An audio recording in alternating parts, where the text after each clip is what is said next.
Hello and welcome to the Wise Yourself Up podcast. I am your host, Carla McGreevy, and in today's episode, we are going to chat about exercise addiction.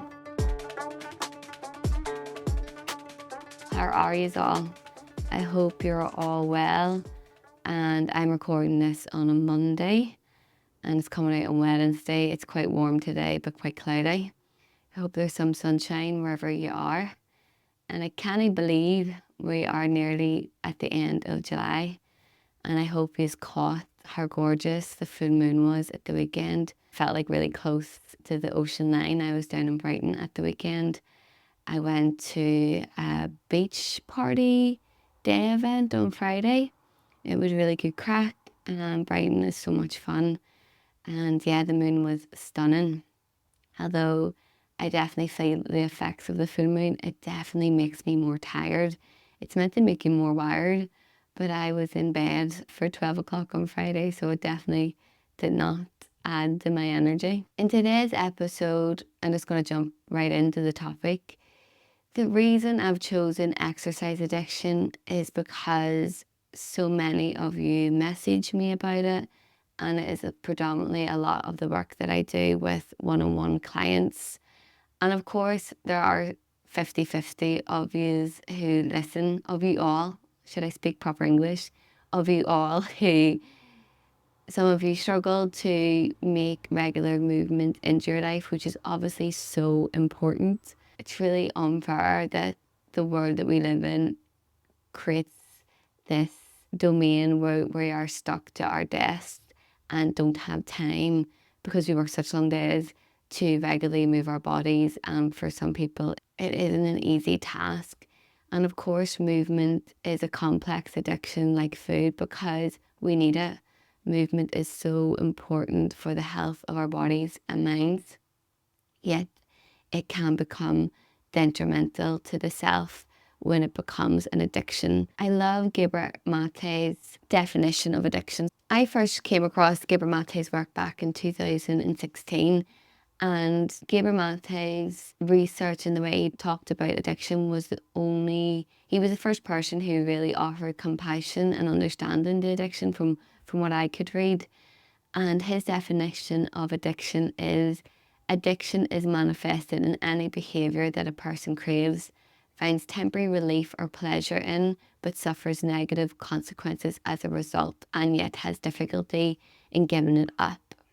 Let's begin with some signs to help identify if you have an exercise addiction, or perhaps someone you're in a relationship with has an exercise addiction.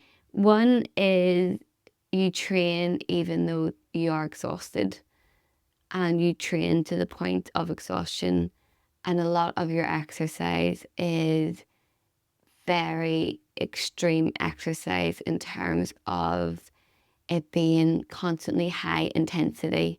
For example, HIIT, CrossFit, hot yoga, long distance running. And the problem with exercising to the point of exhaustion always is that it doesn't leave for much balance in your life. And a personal share of mine, and that many of the women I work with share as well, is that it can cause conflict in relationship, the exhaustion. In my first relationship, I was in a relationship for a number of years when I was younger, and it was a real pain point in the relationship because I was always too exhausted to engage in social activities, to have fun, because I was always so depleted from how much I trained.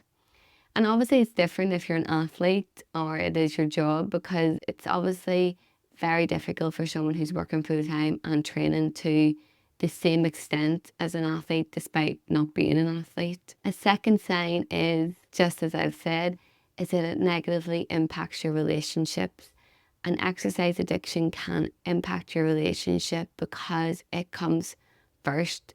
So you may find that you're missing friends' birthdays, dinner with friends, you don't have time to do any social events during the week, and it takes priority, and your life is out of balance with fun and play, which is usually what comes in to addiction. that it steals that part of us. And what a lot of people share, and what I've experienced too, is that your partner can feel second best to your addiction, which is very common in all addictions, because with addiction, that comes first.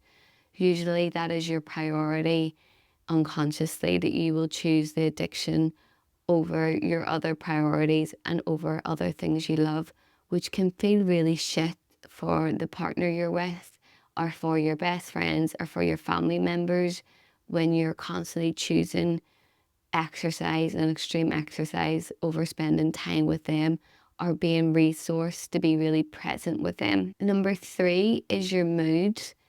A sign of exercise addiction is that your mood massively dips if you do not get to train to the levels you desire, or if you miss a session, or if you're injured, or if you're sick and you don't get to train, your mood massively dips, as it is the tool that is supporting and sustaining your mood and your ability to regulate your emotions. And I think that's one of the most difficult things to be around. When I reflect on my relationships, how massively my mood dipped, how much it impacted my mood, how much it impacted my creativity and work if I couldn't train to those extremes. It's not nice to be around someone who's so low because they can exercise to extreme levels. The 4th sign is that you train even though you're exhausted and when you're sick. You will try and train through a cold, a kidney infection. If you're me, that was often my 20s, was training through sickness. And that is not good. That is a real sign of lack of self-love and self-care, is not being able to listen into the messages of your body when it needs to rest. When there is sickness in the body, when there is infection in the body, such as UTI, kidney infection, it's a sign that your body needs to rest and recover. And if you're still training through that, it is a sign of addiction. Number 5 is you always want more. Like any addiction, there's never enough. You're always trying to squeeze in an extra session. You're always considering, could you train 7 days a week? One of my clients recently shared with me that she is often taking 3 classes a day on top of working full time. That is a lot. It is a lot of a lot. And usually that is a sign of unprocessed trauma, because trauma unprocessed in the body means that you can't rest and you can have high levels of almost anxious energy. You're always on the lookout for flight or fight, and you can pour that into exercising because you are struggling to rest. 6, you are constantly sick and occurring injuries. Don't get me wrong, if you love movement, and I absolutely still love movement. It's not like I don't train a lot and it's a big part of my life. Movement is a big part of my life. However, I remember getting injured when I was 24. I had a stress fracture on my fibula on my left leg, and I did not listen to anyone. I wouldn't do the rehabilitation. I wouldn't do the mobility. I tried to run on a broken leg, and my left leg has never been the same. And I have definitely learned from that lesson. And when I have been injured since, because I know the price that you pay in terms of your joint, I listen to the body. I still begrudge it, right? I still be raging at, I had a shoulder injury where it took me like 2 years to properly recover from that. And it can be so frustrating, and some injuries can take long, but it's definitely worth it in the long run when you finally get your joint back and your body's finally able to heal. And a lot of the women I work with have a lot of UTIs and kidney infections when they are not recovering and resting in balance with what they're doing. The 7th sign is the reason you're training is to escape yourself. It's a way to repress your emotions, to not feel because you're too exhausted to feel. And like any addiction, it is a sign of wanting to disconnect from yourself. Often with addiction, there's a part of you that hates a part of yourself, that you're struggling to truly love yourself. And that's a question to sit with, is what part of these signs do you identify with? Some of you may identify with a lot of the signs, and some of you may only identify with some. And the 8th sign is you are using exercise as a form of self-abuse. punishment, a way to make yourself smaller. It could be linked to an eating disorder also. You constantly feel you want to make yourself smaller, which is something I massively struggled with in my 20s. And again, a lot of women, especially if you grew up in the 90s and the era of you could not be thin enough. It was heroin chic, right? And it's to sit with yourself and to ask yourself why you're exercising to such high levels, and is it serving you? Is it giving you balance in your life? Do you feel deeply connected to yourself and your body and in your relationships, or is it causing you conflict? Is your body giving you signs that it needs a wee break? I'm going to share my personal story with exercise addiction, which I've spoke about on Instagram, but I don't think I've spoke about it in level on the podcast. I started training at the age of 17. I used to go to step aerobics in the local leisure centre in Ennidown in West Belfast, and at this age I carried weight. And I mean, I sort of begrudge saying that because I was like a size 10 or maybe pushing into a 12. And because I wasn't stick thin, you were seen as chubby, I felt at the time. And I desperately wanted a thigh gap. I think that was everybody growing up in the 90s from speaking to the women. We all had this obsession. And if you were a body type that had thighs and a bum like me and boobs, you just didn't fit in. And thank God the big boobs and big thighs craze came later. But I could have really done with it, as I'm sure some of you could have done with it in the 90s. A lot of people at the time made comment about my weight, which is such a common thing of the 90s. I think we were so unaware of the damage we were doing to young girls by openly talking about the Special K diet. I even know some young boys who were on the Special K diet from a young age. Obviously, having problems with body images affects all genders. And I think I became conscious of dieting and exercising to lose weight from 17, 16. And I started training maybe 3 times a week at that time. And then it just went up and up and up. By the time I was in uni, I was training 6 or 7 days a week, flat out on the spin. I still get slagged by this by some friends who knew me as the girl running for hours at Andytown Leisure Centre. I used to have people coming over to me saying, you know, you don't need to train so much, you should try lift weights and different things. But I was really afraid of weights. I thought it was going to make me bigger. But to be fair, when I did start lifting weights, it was the only thing that made a difference to my shape. And I definitely felt the difference in my metabolism and how I process food. And I think it's really important for women to lift weights, but that's a different conversation. I think I first realized I had a problem because of my first boyfriend. It really drove him nuts because I put it before anything. My mood be so low if I had to miss a day, and I'd always be trying to squeeze it in to the point of exhaustion. For example, you know, if we were going to a wedding, I'd be trying to train at 6 o'clock in the morning before being at a wedding, which I wouldn't do now because my energy levels just aren't at that. And I want to be present and be able to dance and enjoy my night and not be in bed by 8 o'clock. And then I suppose when I started therapy, I realized I didn't know how to feel emotions, which obviously exercise addiction allowed me to be able to do. And that's common for all addictions, is that it offers a tool to numb, right? And then at 28, I realized I had awful mobility in my body. I had given it no care. I never rested. I never did stretching. I never did mobility. The idea made me sick. I was only addicted to things that were extreme and where I sweated loads. So despite overtraining and being in the gym all the time, I could do very little with my body in terms of skill. And I carried a lot of tension where I couldn't do basic stretches.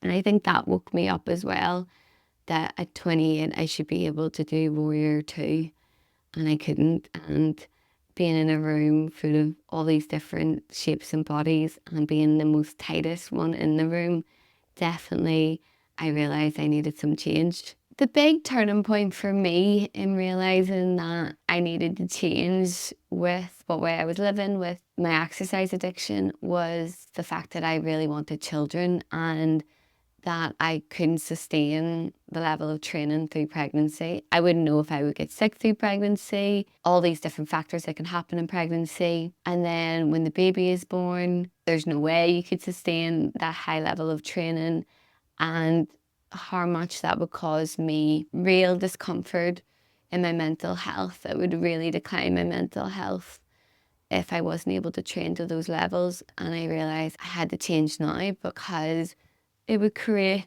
so much unhappiness through my pregnancy, through having a baby, because of my addiction and how much I wouldn't be able to change. I also feared the arguments it would create in the relationship with me and a partner, due to how much my mood would be affected at not being able to train to such levels, along with the mood swings and the hormones that come into pregnancy and having a baby. I just realised it wouldn't be sustainable for me. It would not be good for me. And I also saw it in relationships around me where couples were fighting because one person was addicted to exercise and couldn't change, and how much conflict that creates, because one person is wanting the other person to give as much as they're giving. And when you're addicted, you can't give your whole self to anything, because there's always something that feels more important to you at the time and it takes priority, even though you don't love it more than the people in your life. But your behaviors stay different, right? Don't they? Because you prioritize exercise over everything. If you are addicted to exercise, some questions you can sit with, they can help you work out if you need change, is number one, are you smart about it? Are you smart about your training? Is it beneficial to your body? Do the skills you want to have? Or is it self-abusive and have an element of punishment to it? Two, can you rest when you're sick? When your body's telling you that it needs a break, are you able to rest, or do you still push through? Three, are you riddled with guilt and self-hatred if you miss a session? When I was first asked to stop overtraining because I couldn't feel my body, I couldn't feel an emotion, didn't know myself, I didn't have any cares or passions, I was just completely lost, which, you know, addiction contributes to. I thought, and I've talked about this on Instagram, I thought the therapist was mad. I was like, right, I'm really skundered to admit this, Susan, but here we go. I thought she was trying to make me fat. I thought she was jealous of how much I could exercise. Mad, right? And I was just like, absolutely no fucking way. I'd rather not live than not be able to train to these extremes. She planted a seed, and after a while, I suppose I realised she was speaking truth, that it was what I needed. And it took a few months for that to land. And for some of you, it will take days, weeks, months, perhaps it'll take years. Everybody's different at what speed they navigate life. And yeah, there's no rush to do all these steps, because it can cause more harm than good. And for some people, it's just cutting one session off a week. For some people, it's two. For some people, it's not double session in a day, whatever it may be for you. But I'm very grateful that I have movement in my life, because it gives me so much joy and I absolutely love it. And of course, it's still a massive part of my life. However, it does not dictate my life. I can rest when I'm sick. I took loads of time off last year after I lost my daddy and my grandparents. There was periods where I couldn't move, and it didn't make everything worse. I understood that grief caused me to be still for a period of time. If you're addicted to exercise and you're curious about change, you're curious about freeing yourself from the prison that addiction creates, some questions you can sit with is, what do you think is driving it? What pain do you think your addiction is soothing? And mostly your answers will be, I don't know, because it takes time to get to the depths of these big questions. Is your current lifestyle sustainable for the life you want? Is there balance? Is there freedom? Is there pleasure? Is there fun? And usually if your life is highly regimented, and I know this world loves to praise that, I don't think that's one of joy. For me, my 20s were hugely regimented, and that is a regret of mine. And I love the quote, and I've told this to Lauren, one of my colleagues, you're never more yourself than when you're inconsistent. And I know some of you struggle with consistency, and so that quote doesn't work for you. But if you're someone who has addictive tendencies, that will land for you. You're never more yourself than when you're inconsistent. Another question you can sit with is, how is your body coping? Are you constantly sick?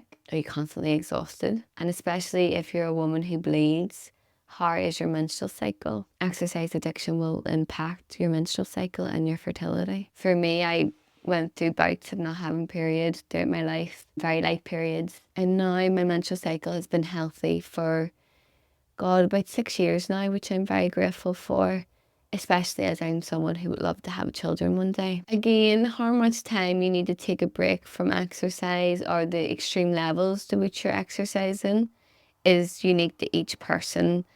And you can work with a therapist, a specialist to help you identify that, but it's not going to be a steady and fast road for each person. I personally overtrained for 10 years and my body was like a baby elephant full of 10,000 rocks. I couldn't move. I mean, I was the most restricted movement you've ever seen, and I wish I had videos of it to prove it to you. And I took I think it was around 6 months off with weightlifting. Maybe it was 6 or 9. Between that, I took that much off weightlifting, extreme cardio, HIIT training, all those things, because I had abused my body for so long and it needed it. I don't know why I did it for that long. I think I had booked my yoga teacher training and I was sort of focused on that and walking, and everything just sort of landed. And I think that's what happens. You sort of know what you need and it's uncomfortable. Change is awful.